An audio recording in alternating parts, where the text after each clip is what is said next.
Welcome back, students. We're going to be talking about how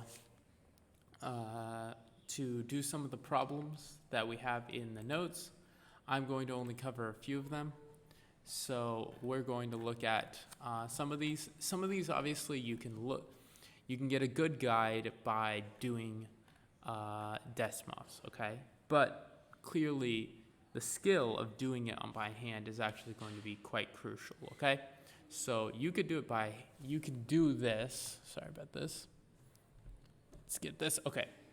You can do some of these without Desmos.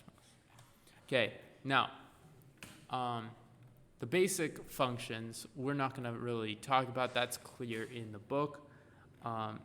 Graphing by key points. So you want to make sure you know the key points for sine, cosine. And so the key points,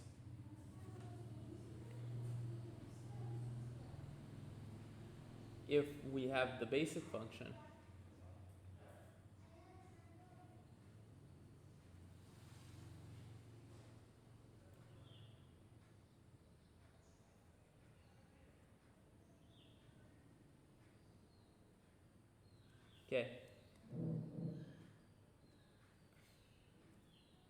Okay, if we have the basic function, sine starts at 0, goes up to 1, goes down to 0, goes down to -1, goes up to 0.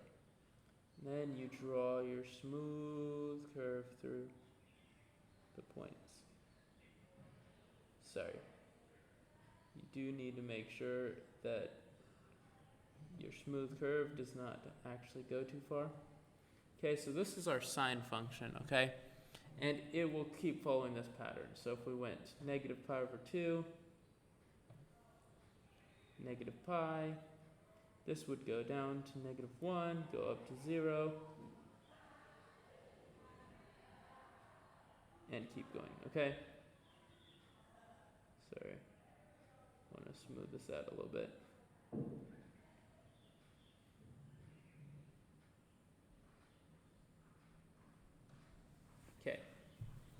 Okay, now obviously this is not as smooth as I would like it, so let's smooth it out. Okay, so that's sine. What did I graph? I first graphed the maximum, minimums, and x values. So x values for sine, 0 pi, 2 pi, so on, and then pi/2 and 3 pi, and I alternated maximum, then minimum, so on. Okay. Now, what if we were doing cosine? That is a great question. Cosine. Again, we're just going to do one period of it. The pattern will keep following the same thing, even after a period, okay? This is probably going to look a little stretched, so I'll reduce this down a little bit so it's a little bit more reasonable, because you want your ratios of your sides. Okay, so cosine will start at 1, go down to 0, go down to -1, go up to 0, go up to 1. So it'll start here, its way down, and as it goes up, it goes back down. Put the point right here. Okay, so that's cosine. If we graph the -pi/2, this would go back down here. So actually, this is just the basic cosine curve. It starts maximum, goes to minimum. Okay? Now, graphing it with amplitude. Okay, amplitude is going to increase the height of it. So if we're graphing 3 cosine functions on the same thing, I'm going to have our 1/2, 2, 3. Hopefully that's not too far out. Okay, that will work. 1, 2.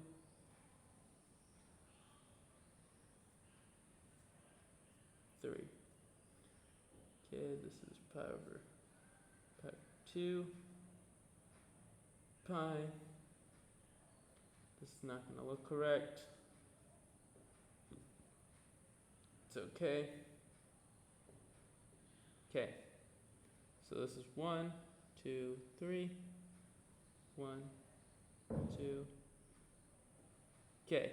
If we start with a half, we're going to start at 1/2, go down. Our graph is going to be a little bit limited in its vertical nature. Okay? It's going to be 1/2. What about just normal? The normal one is going to stretch a little bit further.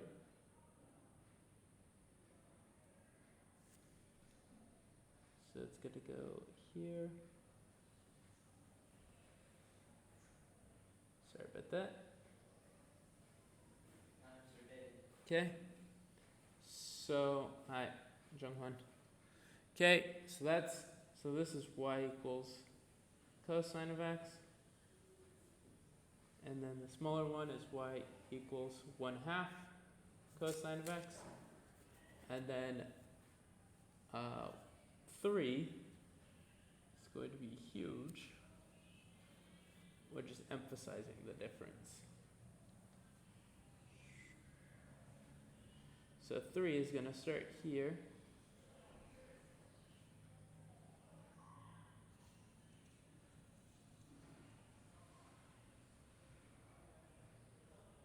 Okay, so this is going to be y equals 3 cosine x. Notice our maximum is 3, our minimum is -3. If you take 1/2 of that, so if you find the distance between these two, that's 6.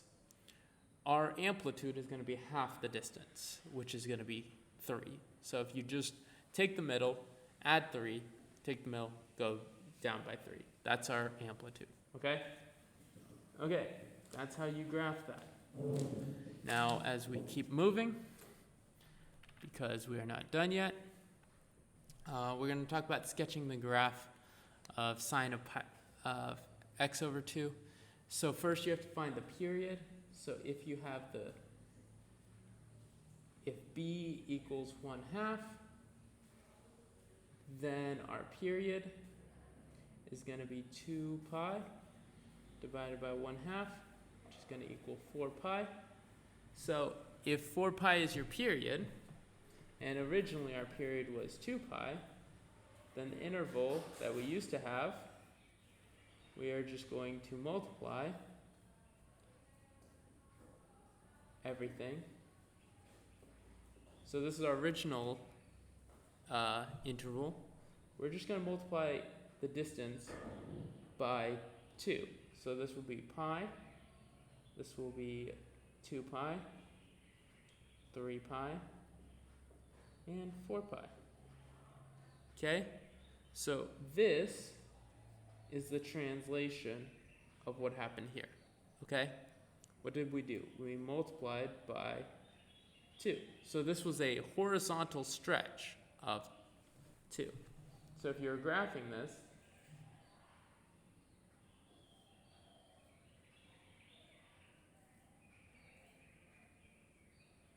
this is clearly not going to be drawn to scale.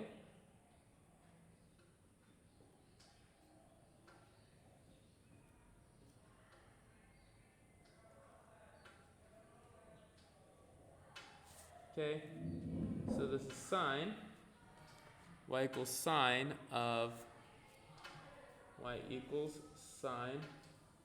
x over 2. Okay, that's our graph. So we're going to start at 0, go up to pi, go down to 2 pi, go down to 3 pi, go up to 4 pi.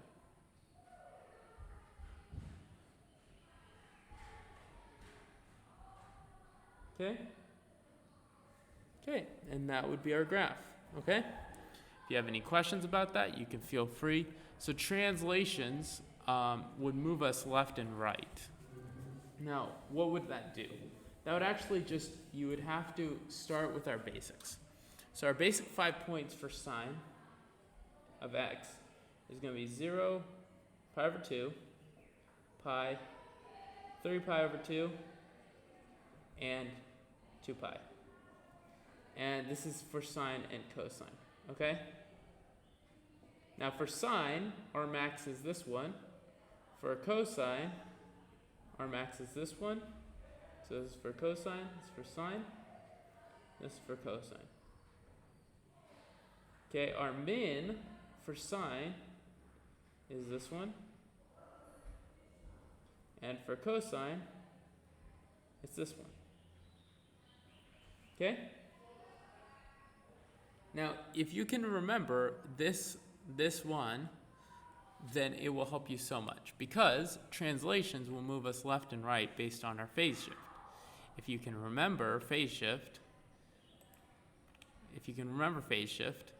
it'll change by this factor, C over B, okay?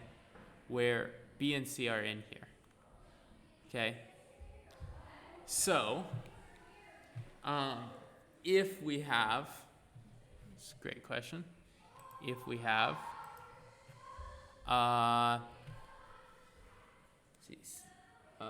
y equals -3, which is going to be a reflection of cosine of 2 pi x plus 4 pi. Now, what's our b? b equals 2 pi. What's c? c equals negative 4 pi. Okay? So if b and c equals, then you have bx minus c equals 0. So we're going to solve this one. So 2 pi x plus 4 pi equals 0. Solving for x, we're going to get x equals negative 4 pi divided by 2 pi. We're going to get x equals 2. So that's our starting point. So instead of starting at 0, we're going to start at 2. And our endpoint is 2 pi x plus 4 pi equals 2 pi. Solving this, we're going to get negative 2 pi. So x equals negative 2 pi over 2 pi. So x is going to equal 1. This should be negative 2. So everything's going to shift between these. Now, our period is going to help us break it down. What is our period? Our period is 2 pi divided by 2 pi, which is going to equal 1. Oh, that's super nice. So our period is 1. Okay? Now, let's look at this. So, we plug in,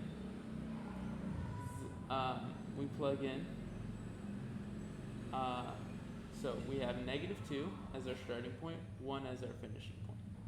Now this is broken, this is 3. So the difference between these two, oh sorry, this is negative 1. That makes so much more sense. Okay, so how many points do we have? 1, 2, 3, 4, 5.